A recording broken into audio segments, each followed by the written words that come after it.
আসসালামু আলাইকুম। আশা করি সবাই অনেক ভালো আছেন। তো আজকের এই ভিডিওটা একটু অন্যরকম। ভেক্টর চ্যাপ্টারের একটি ম্যাথ প্রবলেম করিয়ে দেব। তো এই ম্যাথটা অনেক কনসেপচুয়াল এবং ধরতে গেলে যদি কেউ বুঝে বুঝে করে অনেকটাই ইজি। এটা ইঞ্জিনিয়ারিং অ্যাডমিশন টেস্টে আসার মতো একটা ম্যাথ। এটি সেলু স্যারের বইয়ে আছে। তো চলুন ম্যাথটি বোঝার চেষ্টা করি। তো এই ম্যাথটা বোঝার জন্য অবশ্যই আপনাকে কনসেপ্টটা মজবুত থাকতে হবে। আমি এখানে সব কিছুই আলোচনা করব না, জাস্ট ম্যাথসের জন্য যতটুকু দরকার ততটুকুই আলোচনা করব। তো ফার্স্ট অফ অল আমাদের কোশ্চেনটা ভালো মতো পড়ে নিতে হবে। তো এখানে কি বলা হয়েছে, এই একটি ভেক্টর, হ্যাঁ, যার মান এবং দিক দুইটাই আছে, যার মান হচ্ছে 10 এবং এটি 50 ডিগ্রি অ্যাঙ্গেলে অবস্থান করতেছে। এবং পরবর্তীতে দেওয়া আছে বি ভেক্টর, যার মান হচ্ছে 12 এবং এটি 30 ডিগ্রি অ্যাঙ্গেলে অবস্থান করতেছে। এখন চিত্রে কিন্তু আমাদের সেটাই দেওয়া আছে। হ্যাঁ, চিত্রে এই একটা ভেক্টর, হ্যাঁ, এই বি একটা ভেক্টর।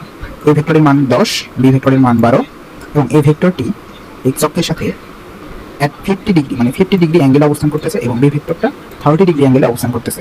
এখন আমাদের এই উদ্দীপকের আলোকে দুইটা কোশ্চেনের অ্যান্সার করতে হবে। তো প্রথম কোশ্চেনটা কি, আয়তক্ষেত্রটির পরিসীমা নির্ণয় করবে। এখন আয়তক্ষেত্রটি কোনটা, এটা একটা আয়তক্ষেত্র, তো এর পরিসীমাটা বের করতে হবে। এবং দ্বিতীয় কোশ্চেনে বলা হয়েছে, তো দ্বিতীয় কোশ্চেনটা একটু পরে পড়তেছি, আগে ফার্স্ট কোশ্চেনটা আমরা অ্যান্সার করি। তো আমরা চিত্রটা একটু ড্র করে নিই। চিত্র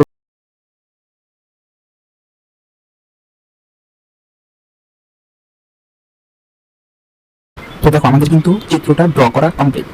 আমরা কি করেছি, জাস্ট মানগুলো বসাইছি আর কোশ্চেন অনুযায়ী কোনটা কত ডিগ্রি অ্যাঙ্গেলে অবস্থান করতেছে সেটা জাস্ট ডিফাইন করছি। এখন এখানে বলছে আয়তক্ষেত্রের পরিসীমা।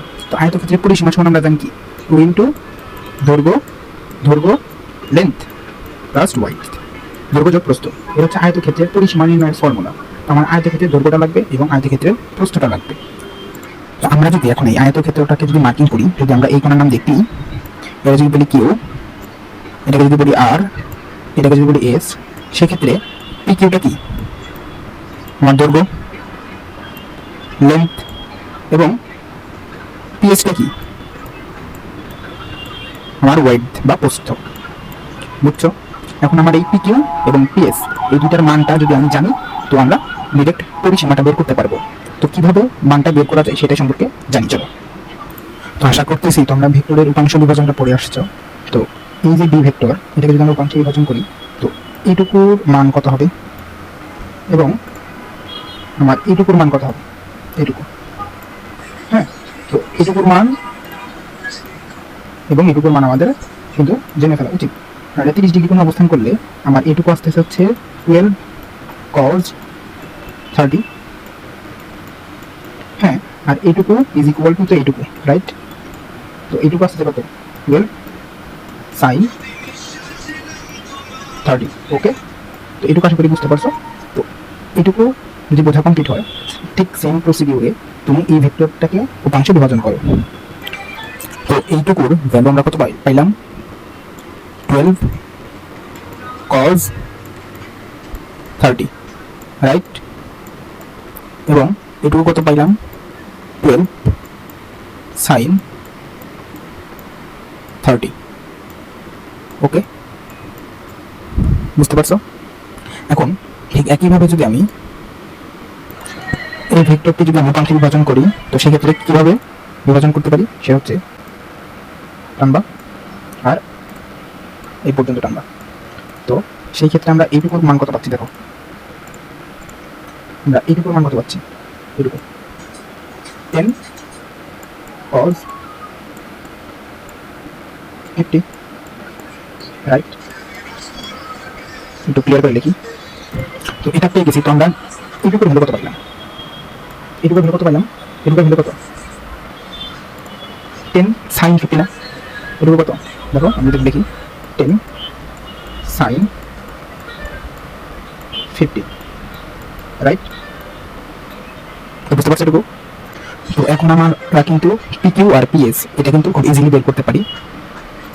তো এখানে পি কিউটা কত, দেখো পি কিউ বলতে আমরা কতটুকু বুঝতেছি, এইটুকু না, এইখান থেকে এইটুকু না পি কিউ বলো, হ্যাঁ। এবং পিএস বলতে কতটুকু বুঝতেছি, এইটুকু না, এইটুকু না, হ্যাঁ। বলো। তার মানে আমি যদি এখন এইখান থেকে এর উপর মান চাই, তো আমার কি করতে হবে? এই যে 12 cos 30 থেকে যদি আমি 10 cos 50 বাদ দিই, তাইলে তো আমার এখানে পিকিউটা পড়ে থাকে, রাইট? তোমরা তাই করবে। চলো পিকিউ। তো এখন আমরা হচ্ছে পিকিউ এর মানটা বের করবো। তো পিকিউ ইজ ইকুয়াল টু আমরা কি লিখতে পারি? পিকিউ ইজ ইকুয়াল টু আমরা কি লিখতে পারি? দেখো আমরা লিখতে পারি না যে 12 cos 50 থেকে 12 cos 30 থেকে 10 cos 50 বাদ দিলেই তো কি পড়ে থাকে? পিকিউ পড়ে থাকে না? 12 cos 30 minus 10 cos 50, রাইট? তো এইটা ক্যালকুলেট করলে আমার অ্যান্সার আসে 3.964। 3.964। তো এই টাইপের একটা ভ্যালু চলে আসে। ঠিক একইভাবে পিএস বা পিএস সমান সমান কত পাবো, বা পিএস বা কিউআর যেটাই বলো, হোয়াট এভার। পিএস কত কোনটা বলো তো? এটুকু না? হ্যাঁ, এটুকু কীভাবে পাবা? টোটাল লেন্থ থেকে এইটুকু বাদ। হ্যাঁ, বাদ দেওয়ার পরে কতটুকু থাকে? থাকে কোনটুকু? এইটুকু থাকে না? তো এইটাই তো সেই কাঙ্ক্ষিত আমার পিএস, রাইট? তো এটাই করবো। এটা কিন্তু আমরা অলরেডি পাইছি। কীভাবে পাইছি দেখো, আমি যদি ক্লিয়ার করি। তো দেখো আমরা কিন্তু পিএসটা বা কিউআর যেটাই বলি, দুটো কিন্তু সমানই।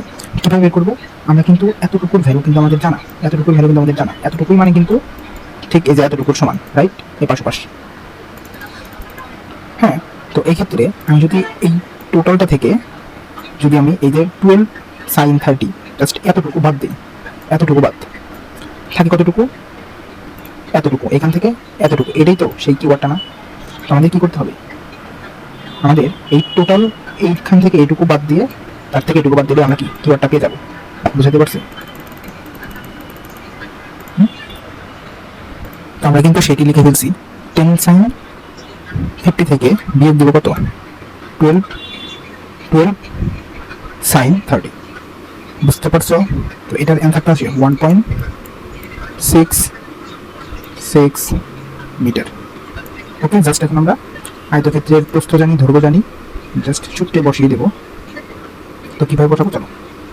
তো দেখো আমরা এখন কিন্তু পিকিউ দৈর্ঘ্য, আয়তক্ষেত্রের দৈর্ঘ্যের মানটাও পেয়ে গেছি এবং আয়তক্ষেত্রের প্রস্থের মানটাও কিউআর পেয়ে গেছি। তো আমরা আয়তক্ষেত্রের পরিসীমা নির্ণয় করতে বলছি এখানে। তো পরিসীমার সূত্র হচ্ছে 2 ইন্টু দৈর্ঘ্য যোগ প্রস্থ।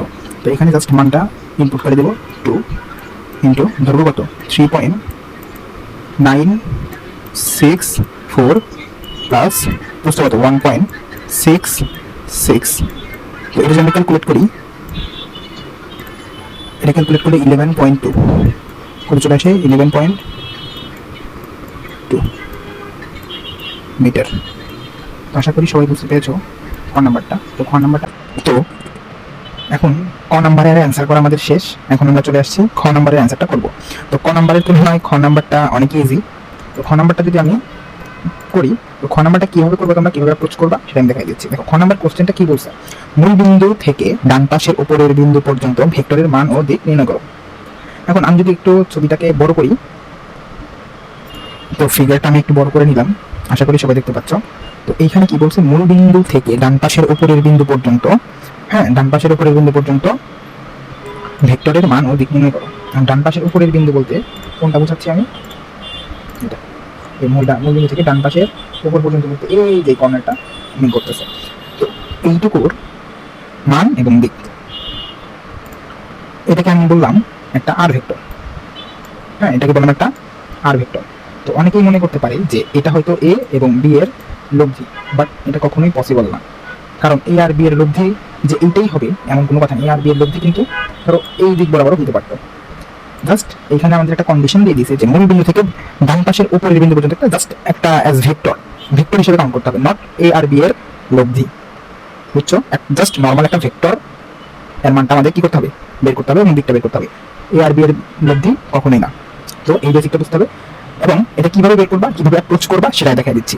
তো এটা অ্যাপ্রোচ করার জন্য তোমাকে কি করতে হবে? একটা ভেক্টরের মান আমরা কখন নির্ণয় করতে পারি? একটা ভেক্টরের মান আমরা তখনই নির্ণয় করতে পারবো যখন আমার এই ভেক্টর সম্পর্কে বিস্তারিত সব ইনফরমেশন দেওয়া থাকবে। বিস্তারিত ইনফরমেশন বলতে আমি এখানে কি বোঝাচ্ছি? দেখো এখানে একটা ভেক্টর দেওয়া আছে লাল কালারের, হ্যাঁ, এটা একটা ভেক্টর। এখন এই ভেক্টরের মান কিভাবে বের করবা? দেখো, যেহেতু মূল বিন্দুর সাথে কানেক্ট আছে, সেহেতু এইখান থেকে এই পর্যন্ত যদি আমি একটা মান বের করতে পারি এর, এবং এই বাহুটার একটা মান বের করতে পারি, বের করার পরে যদি আমি এখানে ত্রিকোণমিতির সূত্রগুলো অ্যাপ্লাই করে এই ভ্যালুটা বের করে নিয়ে আসতে পারি, তাহলেই তো আমাদের ভেক্টরটির মান এসে যাবে, এবং ওইখান থেকে এই মানগুলো অ্যাপ্লাই করে আমরা দিকটা বের করতে পারবো। তো সেই কাজটি আমরা করবো। ক নাম্বারের ম্যাথসের সব বেসিকগুলো এখানে অ্যাপ্লাই হবে। তো চলো করি। তো এইটা বের করার জন্য বা এইটা করার জন্য আমাদের স্থানাঙ্ক ডিফাইন করতে হবে। ওই স্থানাঙ্কের সাহায্যে আমরা এটা বের করতে পারবো। দেখো,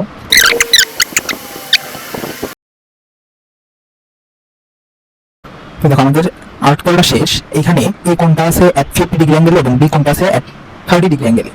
তো এখন যদি আমরা উপাংশে বিভাজন করি, এখন হ্যাঁ এইটা যদি কন্টিনিউশন করি, তাহলে এই বরাবর একটা উপাংশ পাওয়া যাবে, আর এই বরাবর একটা উপাংশ পাওয়া যাবে। উপাংশের মানগুলো কত হবে? এদিক বরাবর x অক্ষের সাথে হবে a cos 50 ডিগ্রি এবং y অক্ষের সাথে হবে a sin 50 ডিগ্রি। তোমরা লিখে বলি চলো। দেখো, উপাংশ বিভাজন কিন্তু আমরা এই ভেক্টরের উপাংশ বিভাজন করে বলেছি। তো এর মান আসে, এর x অক্ষের উপাংশের মান আছে a cos 50, sorry a cos 50 এবং y অক্ষের হচ্ছে a sin 50। ঠিক সেম প্রসিডিউরে আমরা b এর উপাংশ বিভাজন করে ফেলি চলো।